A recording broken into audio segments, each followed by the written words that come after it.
नम्रा देखिए, सबसे पहली बात तो ये है कि मैं तो समझती हूँ कि इसके ऊपर समाअत सुप्रीम कोर्ट का हक ही नहीं है। सुप्रीम कोर्ट जो पार्लियामेंट लॉ बना चुकी है, जो मैंने पिटिशंस देखी उसके अंदर इन्होंने दो चीज़ें रेज़ की हुई हैं। एक तो इन्होंने कहा कि जी इन प्रिंसिपल जिस तरीके से, जिस तर्ज से ये अमेंडमेंट पास कराई गई उसको भी उन्होंने चैलेंज किया है। सो सबसे पहली बात यह है कि अगर हम आर्टिकल 69 देख लें तो वो बहुत क्लियरली ये कहता है कि किसी किस्म की इरेगुलरिटी ऑफ प्रोसीजर, पहली बात कि इरेगुलरिटी ऑफ प्रोसीजर थी नहीं, दिस इज़ जस्ट पॉलिटिक्स। अगर कोई अपने ज़मीर की आवाज़ पे ये सोचता है या अपने किसी ज़ाती मफाद पे या जो भी है, बात ये है कि उसको अगर आइन इजाज़त देता है वोट करने की, तो this is politics, this is for the politicians and the parliament to decide.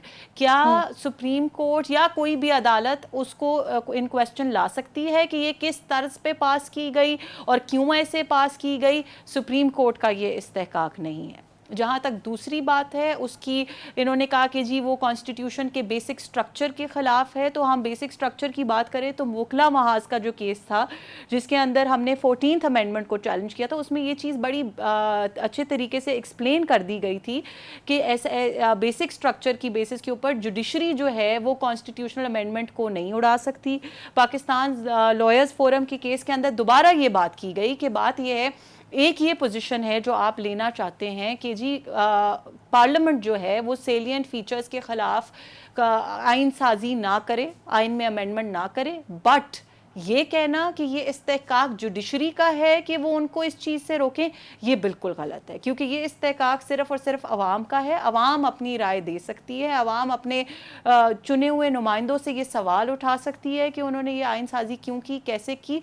Supreme court या किसी भी जुडिशरी का सिर्फ और सिर्फ इतना रोल है कि पार्लियामेंट के बनाए हुए लॉ के ऊपर वो इंटरप्रिटेशन करें।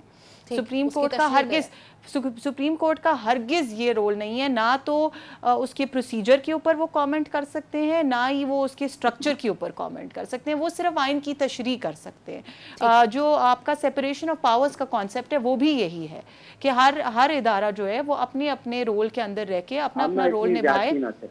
जी जी कुछ नहीं, मैं ज्यादती बिल्कुल नहीं कर, देखिए मैंने आपको आइन के साथ इतनी ज्यादती मैं साथ साथ मैं बिल्कुल आइन के साथ ज्यादती नहीं कर रही। मैं सिर्फ ये चाहती हूँ कि अगर आइन के साथ अच्छा या बुरा जो भी होना है that should be done through the parliament and not through a judgement of the court. जैसे 12 जुलाई को हमने जजमेंट दे के जो है पूरा आइन रीराइट कर दिया, अब हम दोबारा चाहते हैं कि आइनी तरमीम को रीराइट कर दिया जाए। ठीक, साथ साहब अब आप अपनी बात कीजिएगा, आप पार्लियामेंटेरियन हैं, आपसे हम सीखना चाहते हैं, लेकिन थोड़ा सा आइन मैंने भी पढ़ा है, मैं उसमें गुजारिश करता चलूँ कि आपकी दोनों बताई हुई बातें आइन के अंदर दुरुस्त नहीं है। आपने वोकला महाज 1997 और पाकिस्तान लॉयर्स फोरम 2005 की दो जजमेंट कोर्ट की, मेहरबानी करके इसको भी बातें करती चलें कि ये दोनों जजमेंट 2015 में ओवरटर्न हो चुकी हैं 21वीं तरमीम की जजमेंट में। अगर आप 60 की जजमेंट, 50 की जजमेंट कोर्ट करती रहेंगी जो ओवरटर्न हो गई हैं और कहेंगी कि उसकी बेसिस के ऊपर आज सुप्रीम कोर्ट के पास इख्तियार नहीं है, वोकला महाज का केस भी, मलिक असद अली का केस भी, पाकिस्तान लॉयर्स फोरम का 2005 का केस भी, 18वीं तरमीम का केस भी, ये तमाम आर्ग्यू हुए थे 21वीं तरमीम के अंदर और सुप्रीम कोर्ट 8/7 से ये फैसला कर चुकी है वोकला महाज को कंसिडर करते हुए कि हमारे पास इख्तियार है, अगर कोई बेसिक स्ट्रक्चर को अमेंडमेंट वायलेट करे तो हम उसको स्ट्राइक डाउन कर सके। दूसरी बात आपने की कि सुप्रीम कोर्ट के पास सिर्फ ये इख्तियार है कि वो आइन को इंटरप्रेट करे। मेहरबानी करके इसको भी जरा रिव्यू कर लें। 1832 में पहली दफा माबरी वर्सेस मैडिसन से जुडिशियल रिव्यू के अंदर लॉ को स्ट्राइक डाउन करने का इख्तियार है।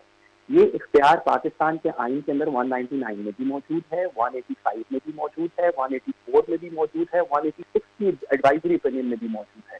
आप सियासी बात जरूर कीजिए, लेकिन ये कहना कि सुप्रीम कोर्ट के पास बेसिक स्ट्रक्चर के ऊपर आइन को स्ट्राइक डाउन करने का इख्तियार नहीं, या ये कहना कि सुप्रीम कोर्ट सिर्फ इंटरप्रेट करती है कानून को और कानून को अनकॉन्स्टिट्यूशनल होने पे स्ट्राइक डाउन नहीं कर सकती, ये तकरीबन 250 साल की जूरिस्प्रूडेंस को अनडू करेगी।